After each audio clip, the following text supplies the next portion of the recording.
First of all, thank you to everybody at the Planning Commission and the volunteers here. It was a wonderful evening last night, and I hope I can get close to some of the energy and passion that was shown last night.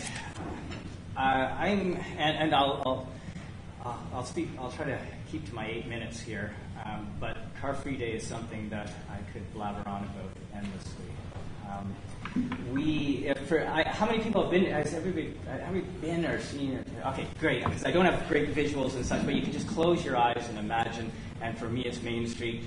6 lanes of traffic from 12th Street to 33rd last year, where all of a sudden that ribbon of asphalt that makes up 30% of our city, as we heard last night, became filled with people. And Car-Free Day in Vancouver helps neighborhoods, in general, put these festivals in place of asphalt. And one thing I took away, much as did the commissioners, obviously, was the distribution of these notes. I too thought I would come to an event where everybody would be talking about this specific environmental initiatives, and that's what we would be focusing on. And it turns out everybody's so interested in the social connections. It steals some of my thunder because Car-Free Day, although it began as a grassroots protest against Gateway in particular and the funneling of more traffic into our communities, ended up and it's morphed into a whole bunch of neighborhood celebrations whose direct connection to these environmental change, at least on the surface, can seem sometimes tenuous. What we do is put on these festivals that are filled with picnics and music and discussion and street hockey and dance.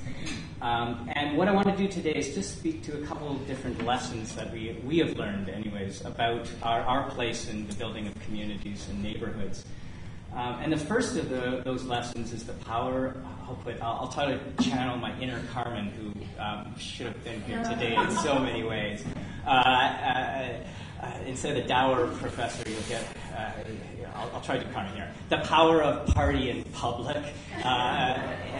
and on the street. And I'll add one other thing. The power of this party before it even really happens. If we're going to seriously think about redistributing space in our neighborhoods, especially the space that's now devoted to the automobile, which we're going to have to do, we're going to have to speak to not just the people in this room, but the skeptics. And I think that's also been brought up quite a bit.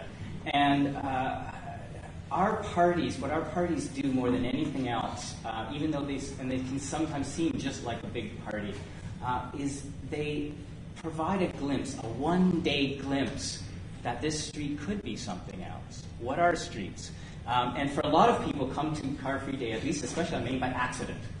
And they end up there, and what I think we do more than anything else is a very gentle introduction to what this space could be, how much space there is, and what that could be if it was full of life rather than automobiles. There's 2 things that always get me, and please start cutting me off when I need to. But last year, as we opened up our street, the barricades were all up, and there was nothing on it. And Carmen always reminds us that's our job. Actually, we kind of get neighbors to put on music and dance and everything else, but our job is really just to block off that street and give people their own alternative, their own opportunity to create something in it. And I think we can over-program things, and Car-Free Day is about under-programming as much as anything else, and letting people build their own place. And 2 things came last year. One was, at the very beginning of that, the streets are all blocked off, everybody's walking down the sidewalks. We're used to being marginalized to these little bits of space, including one woman with her dog. When she tries to get the dog to go off the sidewalk, the dog is terrified and won't move off it. It's so well trained. We're all dogs.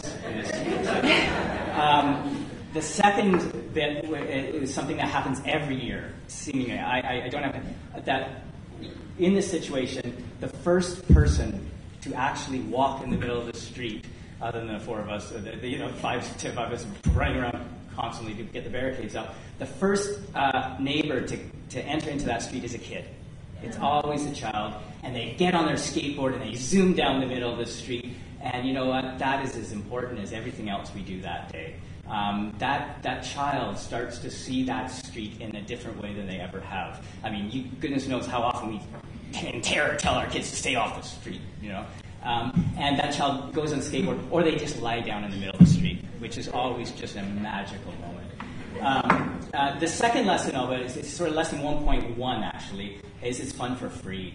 And I think the social equity and the social justice side of everything we're talking about, what's important is lots of cities and lots of places in our own put on big festivals, and they're interesting. I love going to them, but they're big corporate festivals and things like that, and there's paid stuff, or there's a lot of it.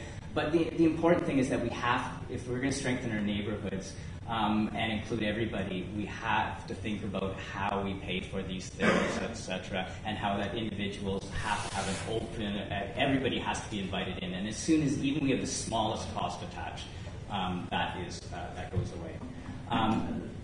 Another, I think, important lesson, I think almost one that we could sum up for, is that when we've got a slogan, that less traffic equals more community equals less traffic. And we, so much time, we put a lot of effort, and I have anyways, working in other community groups and in other neighborhoods, about traffic calming and reallocating space. A lot of us are very interested in how we do that. But our little logo goes in that circle. And what's really important, and I think what people have noticed up here, is that more community equals less traffic.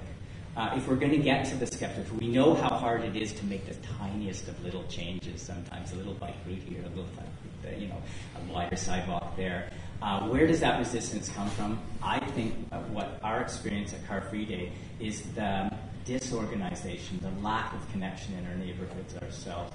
Sometimes it looks like we're putting on a big party, but I think it's really important to build those communities as a precursor in many ways to being able to get these things done. People have to be able to know their neighbors, to trust their neighbors. So when one of their neighbors says, "Oh, isn't it great to have a bike route down the street?" that skeptic who hasn't been on a bike and such has to be able to trust that person. And I really don't think we're there. I think a lot of it, we might be in a little vacuum here because a lot of us are very connected to our neighbors, but that is not necessarily true through the city. So I think that neighborhood building may be actually the most effective way of traffic calming in a roundabout way.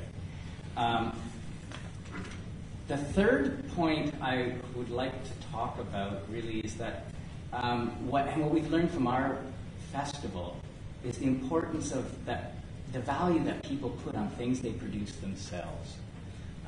And there's lots of ways the city can help us move toward a more sustainable neighborhoods, and especially in the festival side of it. But I think what's important about Car Free Day is that we don't go into a neighborhood and put on a show. That is not what it may look like that to some people when you run across it for the first time. But what actually happens, what Car Free does, is simply go to neighborhoods and say, you can do it. And we go to people and say, you put on it. It is about self-production. And I think the important point there is that people treat things that they just buy or go to pretty shoddily. It's something they take off like a piece of clothes and throw away. But when people are invested in producing their own communities, actually getting involved in making those neighborhoods, then they come to value them and defend them and build them.